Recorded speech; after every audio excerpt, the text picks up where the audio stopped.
Hi. അപ്പോൾ ഇന്ന് ചിരിയെ പറ്റിയും ധ്യാനത്തെ പറ്റിയും പറയാം.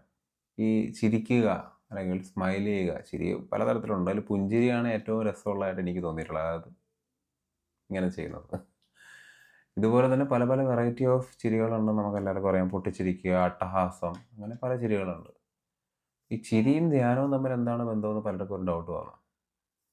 അതിനാദ്യം നമ്മൾ മനസ്സിലാക്കേണ്ട തമാശയെ പറ്റിയാണ്. അല്ലെങ്കിൽ ഹ്യൂമർ സെൻസ് എന്നൊക്കെ നമ്മൾ പറയില്ലേ. ഈ ഹ്യൂമർ സെൻസിന് വലിയ പ്രാധാന്യമുണ്ട്. ആദ്യം നമുക്ക് ചിരിയുടെ ബേസിക്സ് പറഞ്ഞു തുടങ്ങാം. ഈ ചിരി മനുഷ്യരിൽ മനുഷ്യൻ കുരങ്ങനായിരുന്ന സമയത്ത്, അതായത് കുരങ്ങ് വർഗ്ഗത്തിൽപ്പെട്ട ചില പൂർവികന്മാർ നമുക്കുണ്ടായിരുന്നല്ലോ. അവരിൽ നിന്ന് ഇവോൾവ് ചെയ്താണ് മനുഷ്യനുണ്ടായി വന്നത്. ഈ പ്രൈമേറ്റ് നമ്മളിപ്പോൾ നോക്കിക്കഴിഞ്ഞാൽ ഈ കുരങ്ങന്മാരുൾപ്പെടെ പല ജീവികൾ ഇപ്പോഴും ചിരിക്കാറുണ്ട്. അവർ പലപ്പോഴും ചിരിക്കാറുള്ളത് പേടി വരുമ്പോഴത്തേക്ക് ഒരു റിഫ്ലക്സ് കൊണ്ടുവരുന്നൊരു കാര്യമാണ് ചിരി. അതായത് പണ്ട് ഈ കുരങ്ങന്മാരൊക്കെ വലിയ വലിയ മൃഗങ്ങൾ, സിംഹത്തെ പോലുള്ള മൃഗങ്ങളുടെയൊക്കെ മുമ്പിൽ പെടുമ്പോൾ നമ്മളൊരു ത്രെറ്റ് അല്ല, നിങ്ങൾക്ക് ഞങ്ങളൊരു ഭീഷണിയല്ല, അതുകൊണ്ട് ഞങ്ങളെ വെറുതെ വിട്ടേക്കുമെന്ന് കാണിക്കാൻ വേണ്ടിയിട്ട് ഇങ്ങനെ ഇളിച്ച് കാണിക്കും. ഇളി എന്നാണ് അതിന് പറയുന്നത്. അപ്പോൾ ശരിക്കും പറഞ്ഞാൽ ഇതൊരു സ്പോണ്ടേനിയസ് ആക്ഷനാണ്. രക്ഷപ്പെടാൻ വേണ്ടിയിട്ട് പ്രൈമേറ്റ്സിന് പ്രകൃതിയിലെ മറ്റ് വലിയ വലിയ പ്രൊഡക്റ്റേഴ്സിൻ്റെ കയ്യിൽ നിന്ന് രക്ഷപ്പെടാൻ വേണ്ടി നാച്ചുറലായിട്ടുണ്ടായ ഒരു സ്വാഭാവികമായിട്ടുള്ള ഒരു പ്രോസസ്സാണ്. ഒരു ഒരു റിഫ്ലക്സ് പോലെ സംഭവിക്കുന്ന ഒരു കാര്യമാണ് ഈ പുഞ്ചിരി എന്ന് പറയുന്നത്. അത് പിന്നെ വളർന്ന് മനുഷ്യൻ ഇവോൾവ് ചെയ്ത് വരുന്ന കാലഘട്ടത്തിൽ മനുഷ്യൻ്റെ ഏറ്റവും നല്ല ക്വാളിറ്റികളിൽ, ഏറ്റവും ബ്യൂട്ടിഫുൾ ആയിട്ടുള്ള ക്വാളിറ്റികളിൽ ഒന്നായിട്ട് മാറി. നിങ്ങൾ തന്നെ നോക്കിക്കഴിഞ്ഞാൽ നിങ്ങൾക്ക് മനസ്സിലാവും, ഒരാൾ ചിരിച്ചുകൊണ്ട് നിൽക്കുന്ന ഒരു ഫോട്ടോയും ചിരിക്കാതെ നിൽക്കുന്ന ഫോട്ടോയും കണ്ടു കഴിഞ്ഞാൽ ചിരിച്ചുകൊണ്ട് നിൽക്കുന്ന ഫോട്ടോയിലായിരിക്കും അയാളെ കാണാൻ ഏറ്റവും വലിയ ഭംഗി. അതുപോലെ നിങ്ങൾ ഓൾറെഡി കേട്ടിട്ടുള്ളൊരു കൺസെപ്റ്റാണ്, പലരുടെയും വീട്ടിൽ എൻ്റെ പ്രതിമയൊക്കെ ഉണ്ടാവും, ലാഫിംഗ് ബുദ്ധ എന്ന് പറഞ്ഞിട്ട്. ഏഷ്യയിലെ പ്രത്യേകിച്ചും ഫെൻസുയി, ചൈനീസ് ബുദ്ധിസത്തിലൊക്കെ കണ്ടുവരുന്ന ഒരു കൺസെപ്റ്റാണ് ഈ ലാഫിംഗ് ബുദ്ധ എന്ന് പറയുന്നത്. ഈ ലാഫിംഗ് ബുദ്ധ നമ്മുടെ വീട്ടിൽ വെച്ച് കഴിഞ്ഞാൽ നമുക്ക് ഒരുപാട് ഐശ്വര്യം വരും, പണം വരും എന്നൊക്കെയുള്ള വിശ്വാസമുണ്ട്. ഇതുണ്ടാകുന്ന ആ ഒരു ബേസിക് കൺസെപ്റ്റ് എന്താണെന്ന് പറഞ്ഞു കഴിഞ്ഞാൽ, സന്തോഷത്തോടു കൂടി ഇരിക്കാനും സമാധാനത്തോടു കൂടി ഇരിക്കാനും സാധിക്കുന്ന ഒരു മനുഷ്യന് എല്ലാം അവൻ്റെ അടുത്തേക്ക് ഒഴുകി വരുമെന്നാണ് പറയുന്നത്. പണവും സമ്പത്തും. ഈ പണമെന്ന് പറയുന്ന, അല്ലെങ്കിൽ സമ്പത്ത്, അല്ലെങ്കിൽ സൗഭാഗ്യം എന്ന് പറയുന്ന കാര്യം എപ്പോഴും ഫിസിക്കൽ മണിയുടെ, അല്ലെങ്കിൽ ലിക്വിഡ് മണിയുടെ കാര്യത്തിലായിരിക്കും. അത് വേറെ പല രീതിയിൽ നമുക്ക് അടുത്തേക്ക് വരാൻ സാധിക്കും.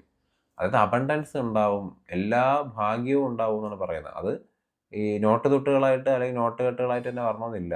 അത് മറ്റു പല ഭാഗത്തൂടെയും വരാം. നമുക്ക് ചിലപ്പോൾ ഒരു വലിയ റെക്കഗ്നേഷൻ കിട്ടുന്നതായിരിക്കും, ചിലപ്പോൾ നമ്മൾ ഒരുപാട് ആളുകൾ റെസ്പെക്ട് ചെയ്യുന്ന വ്യക്തിയായിട്ട് മാറുന്നതായിരിക്കാം. അങ്ങനെ പല രീതിയിലാണത് റിഫ്ലക്റ്റ് ചെയ്യുന്നത്. എനിവേ, ഈ ലാഫിംഗ് ബുദ്ധ ഉദ്ദേശിക്കുന്നത് എന്താണെന്ന് വെച്ച് കഴിഞ്ഞാൽ, നമ്മളെപ്പോഴും ചിരിക്കുന്ന ബുദ്ധന്മാരായിരിക്കുക എന്ന് പറയും. അതായത് സന്തോഷത്തോടുകൂടി ഇരിക്കാൻ സാധിക്കുക. നമ്മൾ സന്തോഷത്തോടുകൂടി ഇരിക്കുമ്പോൾ നമ്മുടെ ചുറ്റും ഒരു പോസിറ്റീവ് വൈബ്, ഒരു ടോട്ടൽ ഒരു എല്ലാത്തിനും അട്രാക്ട് ചെയ്യാൻ സാധിക്കുന്ന ഒരു വൈബ്രേഷൻ ഇരിക്കുമ്പോൾ നല്ലത് മാത്രമേ നമ്മുടെ ചുറ്റിലേക്ക് വരൂ. What we are we attract എന്ന് പറയും. നമ്മളെന്താണോ നമ്മൾ അതിനെ തന്നെ ആയിരിക്കും അട്രാക്ട് ചെയ്തുകൊണ്ടിരിക്കുക എന്ന് പറയും. നമ്മളുടെ ജീവിതത്തിൽ പല വിഷമങ്ങളുണ്ടായാലും, എന്തൊക്കെ മോശപ്പെട്ട അനുഭവം ഉണ്ടായാലും, നമ്മൾ ചിരിച്ചുകൊണ്ട് സന്തോഷത്തോടു കൂടിയും സമാധാനത്തോടു കൂടി ഇരുന്ന് കഴിഞ്ഞാൽ, എപ്പോഴും ഒരു മരണ വീട്ടിലിരുന്ന് ചിരിക്കുന്നതിനെ പറ്റിയല്ല ഞാൻ പറയുന്നത്. കോമൺ സെൻസ് അത് മറക്കരുത്. നമ്മൾ സ്വസ്ഥമായിട്ടിരുന്ന് കഴിഞ്ഞാൽ നമ്മുടെ അടുത്തേക്ക് എല്ലാ നല്ല കാര്യങ്ങളും വരും. അല്ലെങ്കിൽ നല്ല കാര്യങ്ങൾ ചെയ്യാൻ ആഗ്രഹിക്കുന്നവർ, അങ്ങനെ നല്ല ആളുകളുമായി ഇടപഴകാൻ ആഗ്രഹിക്കുന്നവർ, ഇവരെല്ലാം നമ്മുടെ അടുത്തേക്ക് ഒഴുകി വരും. അവർക്കൊക്കെ നമ്മളോട് ഇടപഴകാനൊക്കെ ഭയങ്കര സന്തോഷമായിരിക്കും. എപ്പോഴും ചിരിച്ചുകൊണ്ടിരിക്കുന്ന, നല്ലത് മാത്രം പറയുന്ന ഒരു മനുഷ്യൻ്റെ അടുത്ത് ഇടപഴകുന്നത് തന്നെ ഭയങ്കര സുഖമുള്ളൊരു കാര്യമാണ്. നിങ്ങളത് എക്സ്പീരിയൻസ് ചെയ്തിട്ടുണ്ടെങ്കിൽ നിങ്ങൾക്ക് ഉറപ്പായിട്ടും മനസ്സിലാക്കാൻ സാധിക്കും. ഈ സെൻ മാസ്റ്ററായിരുന്ന തിച്ച് നത് ഹാൻ്റെ ഒരു വീഡിയോയിലാണ് പണ്ട് ഞാൻ ആദ്യമായിട്ട് ഈ സ്മൈൽ മെഡിറ്റേഷനെ പറ്റി കേൾക്കുന്നത്. അതായത് ചിരിക്കുന്ന ധ്യാനം, പുഞ്ചിരിക്കുന്ന ധ്യാനം എന്ന് പറയും. അപ്പോൾ ആ പുള്ളി പറയുന്നതിന് ശേഷം ഞാൻ അത് ക്രോസ് ചെക്ക് ചെയ്തപ്പോഴാണ് ഞാൻ മനസ്സിലാക്കിയത്, ഈ ചിരിക്കുക എന്ന് പറയുന്ന ഒരു വലിയ, പുഞ്ചിരിക്കുക എന്ന് പറയുന്ന ഒരു സാധാരണ കാര്യമേ അല്ല. അതൊരു വലിയ പണിയാണ് ശരിക്കും പറഞ്ഞാൽ. അതായത് നമ്മുടെ മുഖത്തെ 10 മുതൽ 17 വരെ മസിൽസ് ഉപയോഗിച്ചാണ് ഈ സ്മൈലിംഗ് എന്ന് പറയുന്ന പ്രോസസ്സ് നടക്കുന്നത്. ഒരു ചില്ലറ കാര്യമല്ല. മറ്റ് പല വലിയ ഫിസിക്കൽ ആക്ടിവിറ്റി ചെയ്യാൻ പോലും ഇത്രയും നമ്പർ ഓഫ് മസിൽസ് നമുക്ക് ഉപയോഗിക്കേണ്ടി വരില്ല. പണ്ട് അമേരിക്കയിലൊക്കെ ഒരു പഴഞ്ചൊല്ലുണ്ട്, it takes fewer muscles to smile than to frown എന്ന് പറയും. അതായത് ഈ ഇങ്ങനെ ഇരിക്കുക, വിഷമിച്ചിരിക്കുന്ന ഒരു എക്സ്പ്രഷൻ ഉണ്ടല്ലോ, അതിനാണ് ഫ്രോണിങ് എന്ന് പറയുന്നത്. ഫ്രൗൺ ചെയ്തിരിക്കുന്നതിനേക്കാളും കുറച്ച് മസിലിൻ്റെ ചിലവല്ലേ ഉള്ളൂ പുഞ്ചിരിക്കാൻ എന്ന് പറയും. നീ എന്തിനാണ് വിഷമിച്ചിരിക്കുന്നത്, അതിനേക്കാൾ ഈസി ചിരിക്കുന്നതല്ലെന്ന് പറയും. സത്യം പറഞ്ഞാൽ ഇതൊരു കോമൺ മിത്താണ്. ശരിക്കും ഫ്രൗൺ ചെയ്യുന്നതിനേക്കാൾ കൂടുതൽ മസിൽസിൻ്റെ ആവശ്യമുണ്ട് നമുക്ക് പുഞ്ചിരിക്കാൻ വേണ്ടിയിട്ട്. പക്ഷെ പുഞ്ചിരി എന്ന് പറയുന്നത് ഒരു ഭയങ്കര മനോഹരമായ ഒരു ആക്ടിവിറ്റിയാണ്. നമുക്ക് ചിരി വരുമ്പോഴത്തേക്കും നമ്മൾ പലപ്പോഴും അറിയാതെ അങ്ങ് പൊട്ടിച്ചിരിക്കും. അതൊരു ഓട്ടോമാറ്റിക് ആക്ടിവിറ്റി ആയിട്ട് ചെയ്യാൻ പറ്റും. പക്ഷേ ഈ പുഞ്ചിരി അല്ലെങ്കിൽ സ്മൈൽ എന്ന് പറയുന്ന സാധനത്തിന് ഇതിന് പലപ്പോഴും ഇതൊരു കോൺഷ്യസ് ആക്ടിവിറ്റിയാണ്. ഇത് ബോധത്തോടു കൂടി മാത്രം ചെയ്യാൻ പറ്റുന്ന ഒരു കാര്യമാണ്. പുഞ്ചിരി നമുക്ക് ഓട്ടോമേഷനിൽ വരുമായിരിക്കും. പക്ഷെ കൂടുതലും അല്ലാത്ത ചിരികളായിരിക്കും നമുക്ക് സ്വാഭാവികമായിട്ട് വരുന്നത്. ഈ പുഞ്ചിരി എന്ന് പറയുന്നത് നമ്മളൊരു എഫേർട്ട് ഇടേണ്ടി വരും. അതൊരു കോൺഷ്യസ് ആയിട്ട് ചെയ്യേണ്ടി വരും. നമ്മുടെ ബോധത്തിന്, നമ്മുടെ അവയർനെസ്സിനെ റൈസ് ചെയ്യുന്ന ഒരു പ്രോസസ്സാണ് ഈ പുഞ്ചിരി എന്ന് പറയുന്നത്. അപ്പോൾ നമ്മളീ 15 മിനിറ്റ് ഒരിടത്തില്ല ഡെഡ് ബോഡി പോലെ ഇരുന്ന് പല ധ്യാനങ്ങളും ചെയ്യുന്നതിനേക്കാളും ഏറ്റവും ഈസി ആയിട്ട് ചെയ്യാൻ കഴിയുന്ന ഒരു സ്പോണ്ടേനിയസ് ആക്ടിവിറ്റി എന്ന് പറയാം. അല്ലെങ്കിൽ ഒരു സ്വാഭാവികമായി ചെയ്യാൻ കഴിയുന്ന ധ്യാനം തന്നെയാണ്. ഒരു മൈൻഡ്ഫുൾനെസ് മെഡിറ്റേഷൻ തന്നെയാണ്. അല്ലെങ്കിൽ ഒരു അവയർനെസ് മെഡിറ്റേഷൻ തന്നെയാണ് പുഞ്ചിരി എന്ന് പറയുന്നത്. പുഞ്ചിരി വളരെ മനോഹരമായ ഒരു കാര്യമാണ്. പുഞ്ചിരി മുഖത്ത് ഇരിക്കുന്നത് നമ്മൾ ഏത് മേക്കപ്പ് ഇടുന്നതിനേക്കാളും നമുക്ക് ഭംഗി കൂട്ടുന്ന ഒരു കാര്യമാണ്. നിങ്ങൾ തന്നെ ഇൻസ്റ്റാഗ്രാമിലും യൂട്യൂബിലൊക്കെ ഇങ്ങനെ ഒരുപാട് വീഡിയോസ് കണ്ടിട്ടുണ്ടാവും. ലൈക്ക് ചിരിച്ചുകൊണ്ടിരിക്കുന്ന ഒരാൾ, അയാൾ ചിരിക്കാതിരിക്കുമ്പോൾ ഒരു ഫോട്ടോ, അല്ലെങ്കിൽ അയാൾ ആദ്യം ചിരിക്കാതിരിക്കുന്നു, പിന്നെ അയാൾ ചിരിക്കാൻ പറഞ്ഞതിന് ശേഷം ഒരു ഫോട്ടോ എടുക്കുന്നു. അപ്പോൾ അവരുടെ ആ ഒരു ഫേസിൽ ആ ഒരു ചിരി വരുമ്പോൾ തന്നെ അവരെത്രത്തോളം ഭംഗിയുള്ള ആൾക്കാരായിട്ട് മാറുമെന്ന് നമുക്ക് കാണുമ്പോൾ തന്നെ മനസ്സിലാക്കാൻ സാധിക്കും. നമ്മുടെ സൊസൈറ്റൽ കൺസെപ്റ്റിൽ ഭംഗിയുണ്ട് എന്ന് പറയുന്ന ആട്രിബ്യൂട്ട്സ് ഒന്നും ഇല്ലാത്തൊരു വ്യക്തി തന്നെ എപ്പോഴും പുഞ്ചിരിച്ചു കൊണ്ടിരിക്കുന്ന, അല്ലെങ്കിൽ അല്ലാതെ തന്നെ ചിരിച്ചു കൊണ്ടിരിക്കുന്ന ഒരു മനുഷ്യനെ കണ്ടു കഴിഞ്ഞാൽ അയാൾക്ക് ഭയങ്കര സൗന്ദര്യമുള്ളതായിട്ട് നമുക്ക് ഫീൽ ചെയ്യാൻ സാധിക്കും.